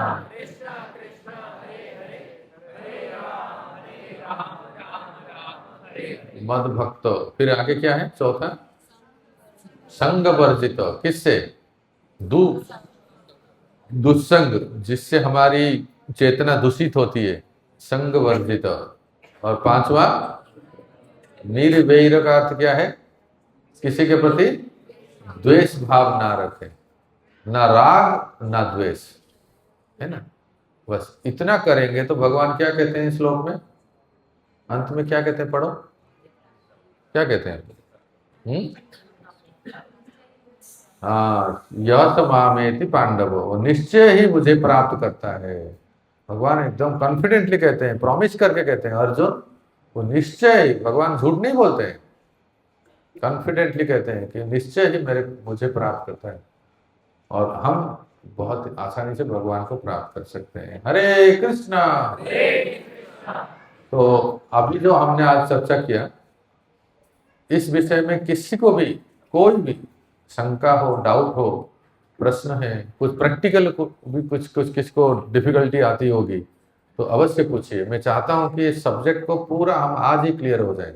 जो नए पुराने जो भी आए हैं, मैं आप सबसे विनती करता हूं, क्या ये 5 आदेश जो भगवान ने दिया है, इसको करने में कहीं भी कोई डिफिकल्टी है, किसको समस्या है, पूछिए। राग और द्वेष का बताया, एकदम छोटे राग जो बच्चे हैं उनके प्रति तो फिर हाँ देखो, माता जी कितने सुंदर प्रश्न पूछे, बोलो हरि बोल। हाँ, अब सुनिए, देखिए पहली बात यह है कि माता जी ने कहा द्वेष तो नहीं करेंगे, पर राग तो नेचुरल माता पिता का बच्चों के प्रति तो अपना राग स्नेह होता ही है। तो आपको मैं एक बहुत सुंदर उदाहरण देता हूं जिससे आपको समझ में आ जाएगा। अर्जुन के पुत्र का नाम क्या था? अभिमन्यु का युद्ध में क्या हो गया? चक्रव्यूह में क्या हो गया? वध हो गया ना, मृत्यु हो गई ना। अर्जुन को कैसा लगा? क्या लगा? सुख लगा, अच्छा लगा, क्या लगा? बुरा लगा, दुख लगा कि नहीं? तो क्या अर्जुन भगवत गीता नहीं सुने थे? महाभारत युद्ध के पहले ही दिन तो भगवत गीता सुने थे ना। और भगवत गीता में क्या बताया गया है कि तुम शरीर नहीं हो, आत्मा हो, आत्मा मरता नहीं है, तो शरीर के मरने से आत्मा मरती नहीं है। तो फिर क्या अर्जुन को ये ज्ञान पता नहीं था? पहले ही दिन सुन लिए थे। तो फिर अभिमन्यु के वध के समय अर्जुन क्यों दुखी हो गए? क्या गीता का ज्ञान अर्जुन भूल गए? इसका उत्तर कौन देगा? प्रभु जी। और लास्ट में जो प्रभु जी बैठे हैं, प्रभु जी बताइए, आप जो चेयर में बैठे हैं बताइए, क्या अर्जुन को गीता का ज्ञान याद नहीं था? भूल गए? याद था तो फिर क्यों रो रहे थे? मेरा पुत्र अभिमन्यु। तो कितना, आपने महाभारत देखा होगा, अर्जुन कितना दुखी हो जाते हैं। ऐसा क्यों?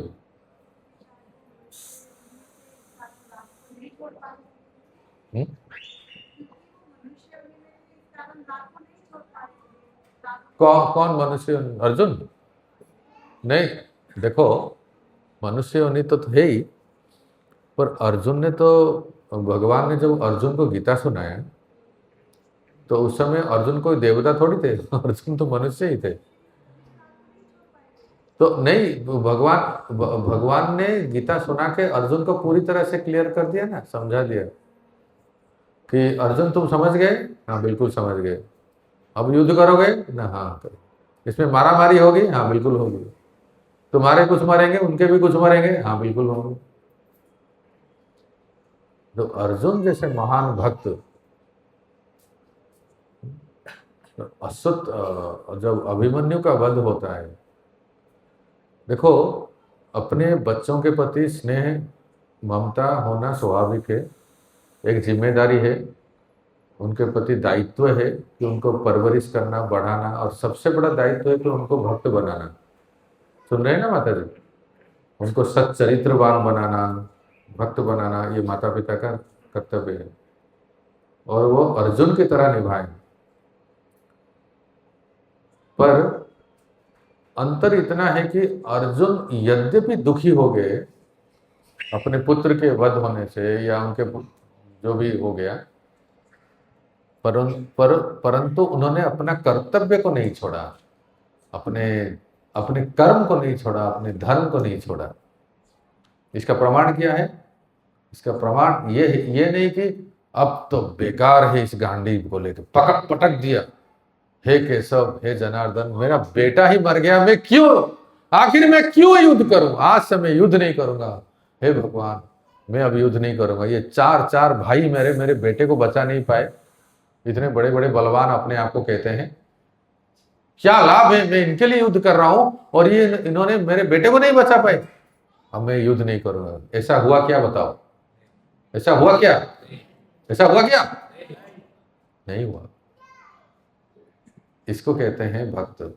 इतनी बड़ी विपत्ति आ गई अर्जुन के साथ, अपना जवान बेटा, होनहार महारथी, एक ऐसा योद्धा न भूतो न भविष्यति, ऐसा योद्धा वीर गति को प्राप्त हो गया।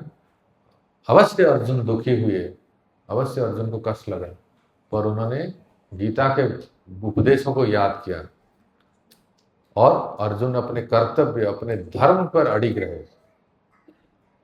इसलिए स्नेह और ममता परवरिश करें, पर आसक्त रहित होके। अर्जुन आसक्त नहीं थे, अगर आसक्त होते, जानते क्या होता? बताओ आपको, द्रोणाचार्य जैसे युद्ध छोड़ दिए ना, अर्जुन भी युद्ध छोड़ देते।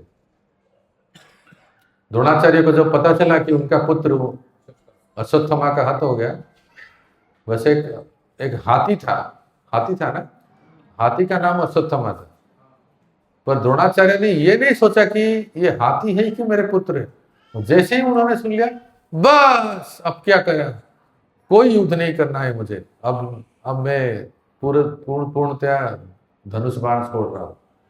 यही आसक्ति और स्नेह में अंतर है माता जी। द्रोणाचार्य आसक्त थे, पर अर्जुन आसक्त नहीं थे, स्नेह था। Let me tell you in English, it will be more appropriate. This is the difference between attachment and affection. Attachment and affection. Attachment means आप द्रोणाचार्य की तरह, अरे बाप रे उसके बिना तो जी नहीं सकते, मर नहीं सकते, वो गया तो मैं भी चला गया, मैं भी नहीं रहूंगा। लेकिन अफेक्शन का अर्थ क्या है? अर्जुन की तरह, मेरा पुत्र का ऐसा हुआ, दुख लगा, पर फिर भी वो अपने धर्म, अपने कर्तव्य से कभी च्युत नहीं हुए, अपने कर्तव्य को किए। ठीक है माता जी? हरे कृष्ण। माता जी का प्रश्न है। हाँ पढ़िए बोलिए। अगर आप जवाब देना चाहें तो।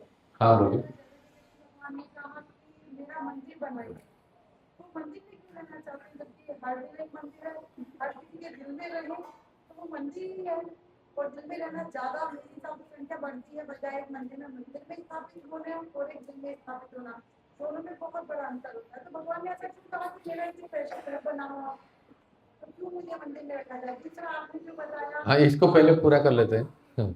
देखिए माता जी, बहुत अच्छा प्रश्न है। देखो ऐसा है, हाँ बैठिए, धन्यवाद। अच्छा और भी, हाँ ठीक है। देखो पहली बात यह है कि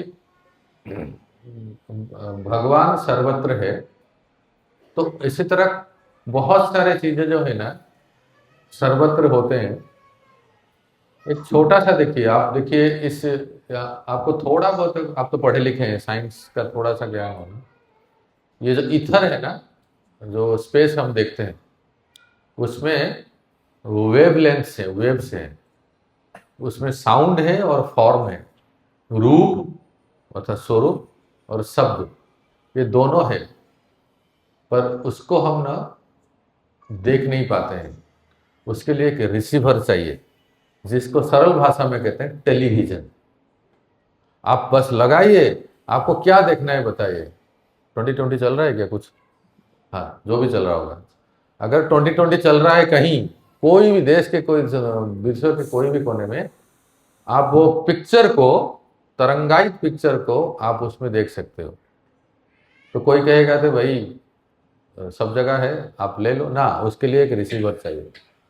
और साउंड भी ऐसे हर जगह पे है, साउंड्स, शब्द भी हर है, परंतु उसको रिसीव करने के लिए एक यंत्र चाहिए। सेल फोन कहते हैं, या आप उन जमाने में रेडियो था, रेडियो होते ना, रेडियो से हम रिसीव करते थे।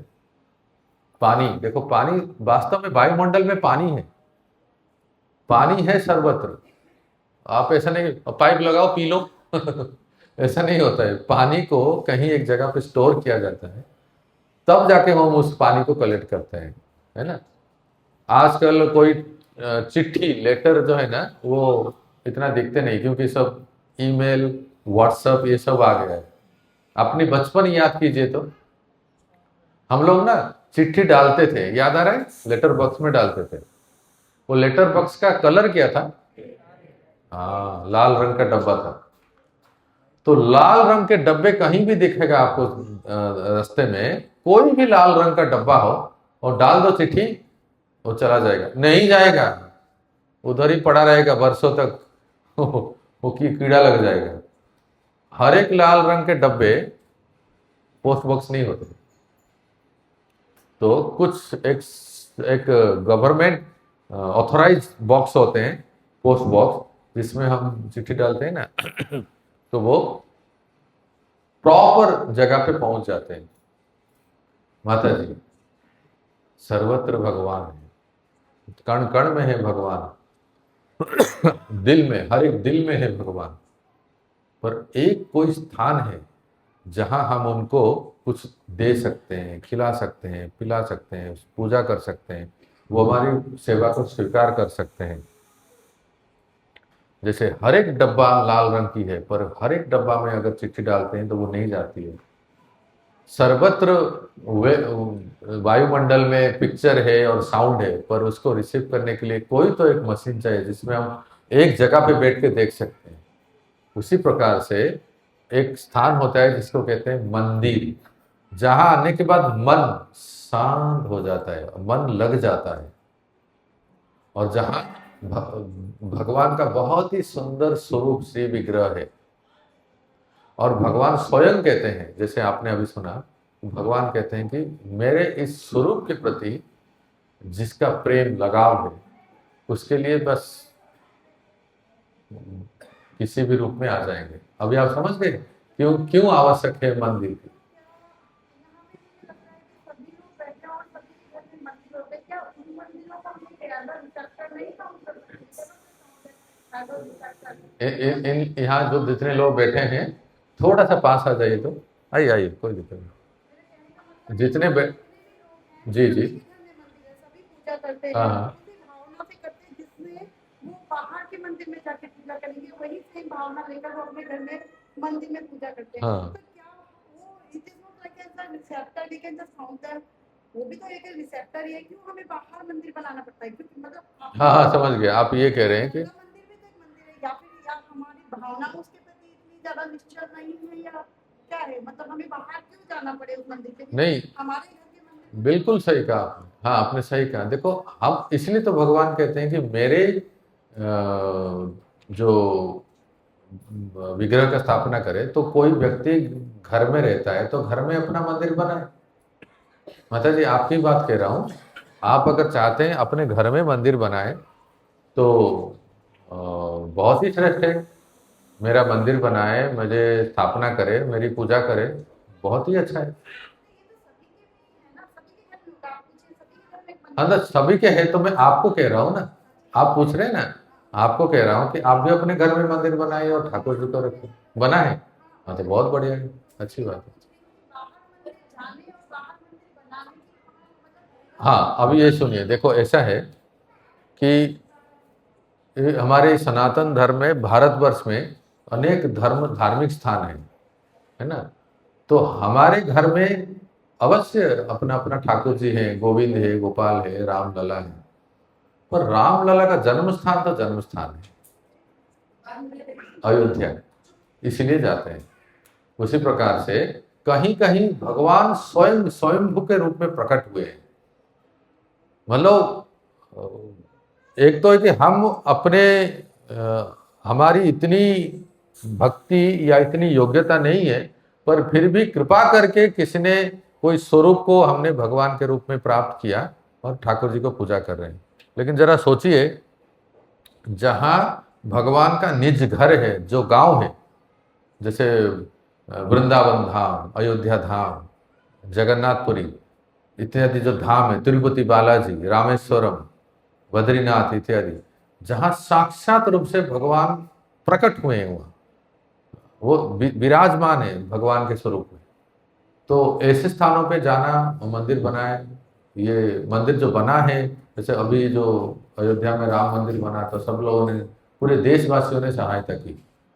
तो बहुत ही अच्छा है। ऐसे ऐसे ऐसे स्थान में बिल्कुल सहायता करना चाहिए।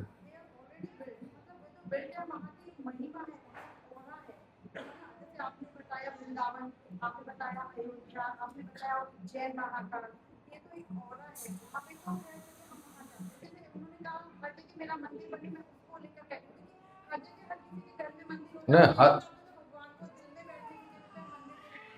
आपने एक दो क्वेश्चन थे, आपने जो बात कही थी कि मैं 10 सेकंड देता हूँ, आफ्टर गिविंग हमें 10 second, you just count down with that and you just think about कि to whom you just hated a lot and to whom you just love in a lot. तो उसमें जब मैं starting में think about that and मैं realise कर लगा कि ऐसा एक चेहरा मेरे सामने आया जिसको लेकर, जैसे कि आपने पूछा ही नहीं, बट मैं बता देती हूँ, एक चेहरा सामने आया जिसको मैं कभी देखना नहीं चाहती, लेकिन मेरा उससे कभी कोई झगड़ा कुछ कभी हुआ ही नहीं, कभी वार्तालाप ही नहीं हुई, कभी बात ही नहीं हुई। 4 साल से हम वडोदरा में हैं, लगभग मान के चले गुजरात में, लेकिन कभी उससे मेरी बात नहीं हुई। तो उनकी मुँह से जब भी निकलती है तो म्यूजिक पॉइंट्स निकलते हैं, मतलब वो जिसको भी देखती है बहुत गंदी गंदी गालियाँ देती है, तो वो सुनकर ही मन करता है कि उसकी शक्ल ना देखे। तो उसमें निर्वैर कैसे हो गया, मतलब मैं भगवान को नहीं प्राप्त कर पाऊंगी, मेरा तो उनके साथ कोई द्वेष ही नहीं है, पर उनकी जो वाणी है वो वाणी मुझे पसंद नहीं है, जो दूसरे को अब्यूज करे, जो दूसरे को हर्ट करे, और इतनी मतलब गंदी गालियाँ अगर आप सुनने हाँ, समझ गया। अब इस प्रकार के लोग तो संसार में हैं। मेरा तो उसका, हाँ, तो आपको मैं बता रहा हूँ, क्योंकि आपने पूरी तरह से पढ़े नहीं ना। अब जैसे जैसे पढ़ोगे ना, भगवत गीता, भागवतों में एक चरित्र आता है, एक है माता जी आपकी तरह जिसका नाम है सुनीति, और उसका एक बेटा है जिसका नाम है ध्रुव, और उसका एक सौत है जिसका नाम है सुरुचि। सुरुचि ने सुनीति के बारे में बहुत अपशब्द बोले, उसके बेटे को भी बोले, ध्रुव को भी बोले, अरे तुम तो नौकरानी के बेटे हो। कौन सा बेटे को अच्छा लगेगा कि वो अपनी माँ के बारे में ये सुन ले कि मुझे, मेरी माँ नौकरानी है, तो तुम क्या रानी हो और मेरी माँ नौकरानी है। सुनीति ने क्या उत्तर दिया, ओहो, चौथे स्तंभ भागवतम खोल के देखिए, ये है चरित्र। सुनीति ने कहा, बेटा देखो, एक आदर्श माँ की तरह उन्होंने जवाब दिया, अगर आज कोई होता तो शायद बहुत कुछ हो जाता है, चलो माई की अभी देख लेती हूँ, या कोर्ट केस तक। सुनीति ने कहा, देखो बेटा ध्रुव, तुम्हारी सौतेली माँ ने जो तुम्हें ये बात बताई, कष्ट तो मुझे भी लगा, मुझे भी लग रहा है कि मुझे नौकरानी की तरह भी नहीं देख रहे, और तुम्हें भी कहा कि तुम नौकरानी के बेटे हो। अगर तुम सही में एक श्रेष्ठ पद पाना चाहते हो कि सारा दुनिया तुम्हें देखे, तो तुम्हारी सारी चिंता दुख कष्ट को दूर करने वाले संसार में केवल एक ही है, वो है श्री हरि नारायण। माँ ने इतना उदार भाव से, माँ ने कभी ये नहीं कहा बेटे को चलो कोर्ट में चलते हैं, चलो ननियाल चलते हैं। उसने कहा ना, वो व्यक्ति ऐसा है तो हम क्यों अपना मुंह गंदा करें, हम अपना क्यों पर्सनालिटी को बिगाड़े।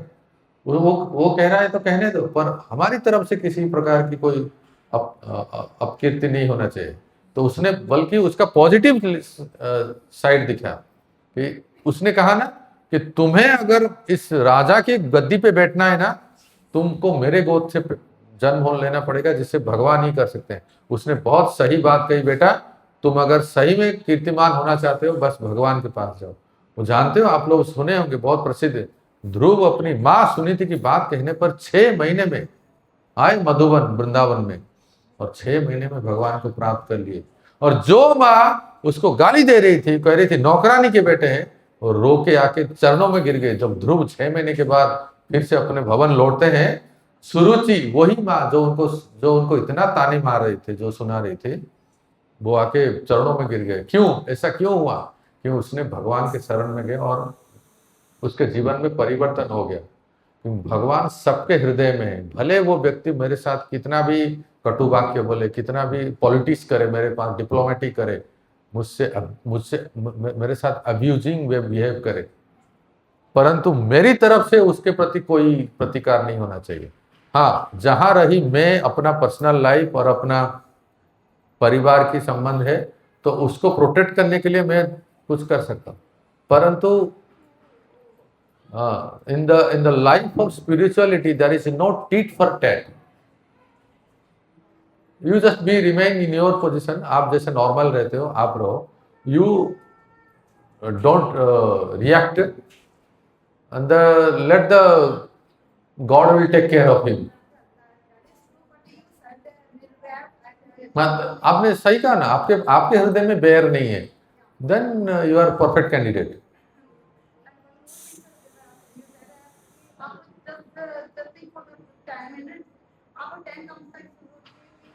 बहुत ज्यादा प्यार करते हैं, तो मुझे ऐसा कुछ फाइंड आउट नहीं हुआ मेरी लाइफ में सारे रिलेशंस हैं, लेकिन मुझे ऐसा लगता है कि अगर मैं मेरी रूटीन में मेरी पूजा रह जाती है एक भी दिन, कई बार साइकिल में रह जाती है, तो मेरा मन बहुत व्याकुल व्यतीत रहता है। तो उस पूजा को लेके मैं थोड़ी सी बहुत ज्यादा अनवेरी हूँ, तो बस उसको लेकर मैं अदरवाइज मुझे नहीं लगता मैं किसी को लेकर बहुत ज्यादा पॉजिटिव हूँ या कुछ ऐसा है नहीं। Then that's very good.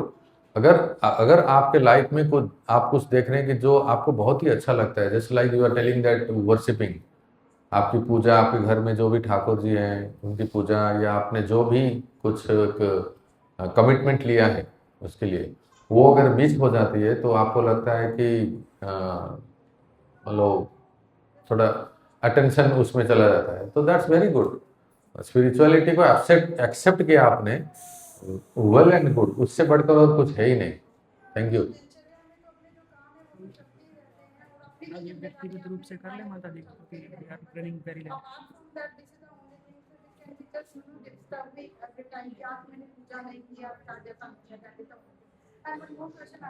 Actually ये जो सब बैठे ना, इनको जाना है, we can talk personally. Yes, tell me. व्यक्तिगत रूप से आप कितना भी पूछ सकते हैं, प्रभु जी इधर ही है अभी थोड़ी देर के लिए, लेकिन क्योंकि हम वो 45 मिनट्स लेट हैं, हम प्रसाद भी लेना है, सर्दी हो गई ना, ठंड रात्रि है, तो बहुत बहुत धन्यवाद आप सबको। एक बार महामंत्र बोलेंगे, हरे कृष्णा कृष्णा कृष्णा हरे हरे, हरे राम राम राम हरे। श्रीमद् भगवद गीता की, जगत गुरु श्रील प्रभुपाद की।